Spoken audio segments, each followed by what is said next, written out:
Hello everyone, welcome back to the channel. My name is Colmat and today I'm going to be showing you the best technology for your freighters. And before the video starts, I do just want to go ahead and make clear this video is going to be more recommended for people who are newer to the game, who haven't played in a long time, or for someone who just now got their very first freighter, because I will just be covering the technology on the ship, so if you've tangled with the freighter a little bit, you probably know exactly what all this technology already does. But with that being said, let's jump right into the video.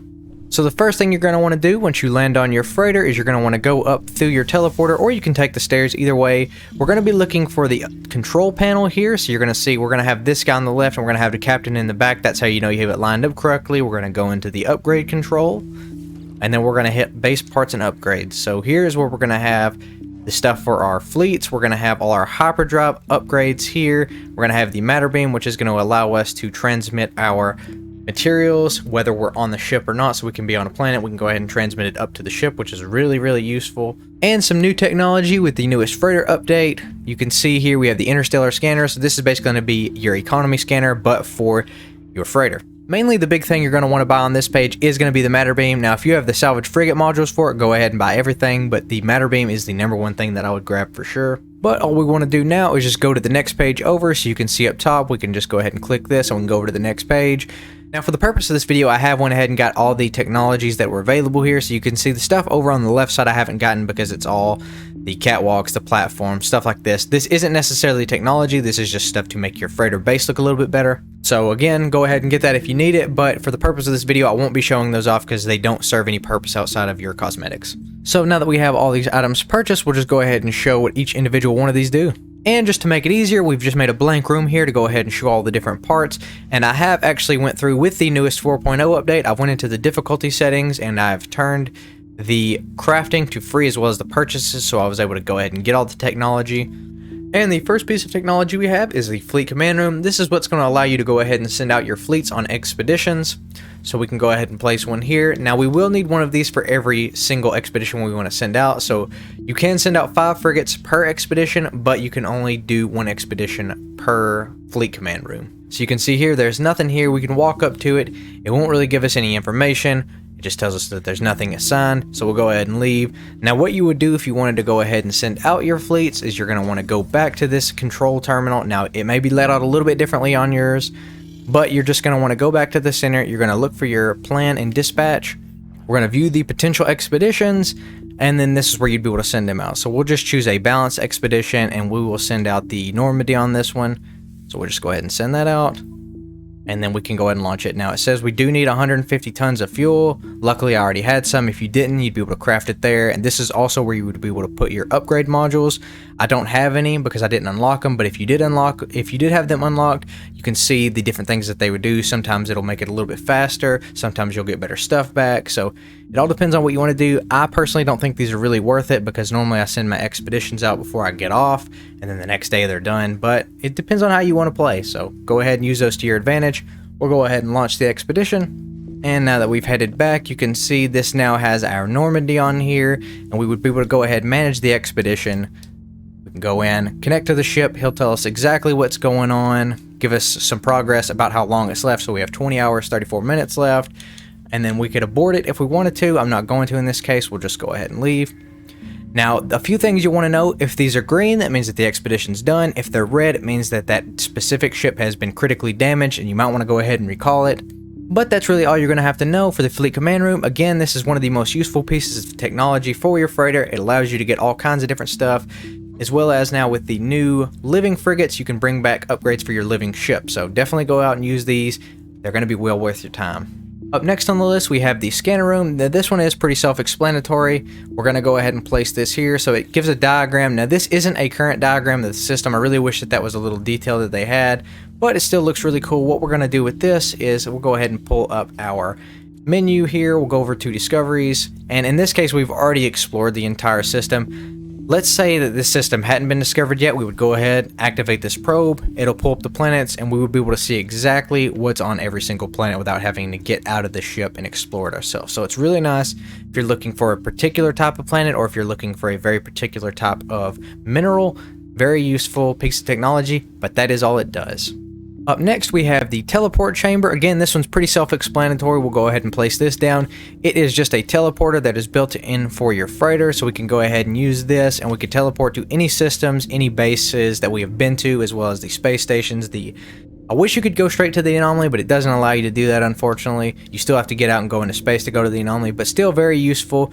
And I don't think you actually need this to teleport to your freighter. You just need it to teleport away from your freighter. So you don't necessarily have to have it if you only want to teleport to your freighter. Up next, we have the appearance modifier room. We'll go ahead and place this down. This is going to be the exact same appearance modifier that you have on the anomaly as well as the space station. It doesn't give you anything new, just the same old appearance modifier that you normally have. So it's cool to have it on your ship. I really don't think it's worth it. I normally do all my appearance modifying as soon as I get to the very first space station. So for me, this isn't really worth it. This is kind of one of those things that if you had extra salvage frigate modules after you bought everything else, I would get this. Otherwise, I would say stay away from it. It doesn't really give you any extra benefits. It does look cool though. Now these next few I am going to go ahead and group together because they are very, very similar. So we have the science specialist, the construction specialist, we have the agriculturist, we have the exocraft specialist, and the weapons specialist. These are all going to be people that you have for your base. You can go ahead and bring that up to your freighter now. I don't think it's worth it. Again, it's kind of one of those things that if you do all your business on your freighter, I would say go ahead and go for it. Otherwise, I would just keep them at your base. They're not going to get any extra advantage of being in space, but it is cool to have them on your ship. So if you want extra crew members, it's cool to go ahead and do that. I'll go ahead and give an example. We'll just place down the weapons terminal room, and then we'll go ahead and walk up to it, and then it'll bring our weapons terminal guy. So it's going to do that with every single one of these. Again, I don't really think it's worth it, but that's up to you to decide. I'm just showing you exactly what they do. The next and final piece of technology for the high-tech modules is going to be the Galactic trade room, so we'll go ahead and place this down. This is just a trade terminal for your ship, and you can see it does follow you around when you look. Well, this is going to be very useful for, say you're jumping into a system looking for a very specific material. You can just go in here, look, and see if that system has what you're looking for. If they don't, you can jump to the next system. It also allows you to easily sell your materials if you're on your freighter. Now, one thing is, it's kind of like the markets on the planets, so you still won't be able to buy like wiring loom and then a few other items. Wiring loom specifically, I know, but then it is going to have a smaller inventory, so for your full inventory, you're still going to want to go to your space stations and even speak with the pilots to make sure you get anything possible in that system. But it is very useful to have this, especially just to sell your items. Now, the next two rooms I will go ahead and group together as well. That's going to be the cultivation and the double cultivation chamber. So you can see we'll go ahead and place down the double, and then we'll place down the single as well next to each other. What this is going to allow you to do is it's going to allow you to place your different plants on the ship. So you can see, for instance, we'll just place down this fungal cluster. We can go ahead and place down 2 in the single room, and in the double room we can go ahead and place 4. Now they will be spread out like this. Another really cool piece of technology on here is we can actually walk up to these corners and we can gather carbon. So this is free carbon that you can gather, and you can gather it from every corner. It's typically anywhere where you're going to see these little blue dots. That's going to be the easiest way to figure it out. Same thing with the plants. You can walk up to the plants themselves to pick it up, but if you don't have the gloves required, then you can also just walk up to the little blue button on the floor and harvest all plants. Now, granted, these weren't fully grown, so I didn't get anything, but you would be able to harvest it there if they were fully grown. Up next, we have the nutrition room. This is going to be the nutrient processor, but for your freighter. So you can see here, we've already placed it. We can walk up, and then you can throw your items in, and then it'll refine them. So one really useful thing that I'll go ahead and show off is just, for instance, carbon. This would typically cost you 25 carbon to make creature pellets. But you can see here, we can make 1 creature pellet for just 1 carbon. So that's an easy way to get creature pellets, for instance. Now, this room also does have the same benefits as the cultivation and double cultivation chamber, in which you can walk up to the corners and collect the carbon. So if you're running low, or if you just don't feel like going and buying it or refining it, you can go up here, just gather it. It's very easy, very simple, and it's very useful actually. Moving on to the industrial rooms, we're going to have the refiner room. So we'll go ahead and place this. This is basically just a large refiner, but for your freighter, so we can go ahead and go in. We can throw in our items, for instance. So let's see what we can find here. We'll throw in some condensed carbon, just 1 piece, and you can see it's going to give us carbon. So it's just a standard refiner, but for your freighter, so very useful.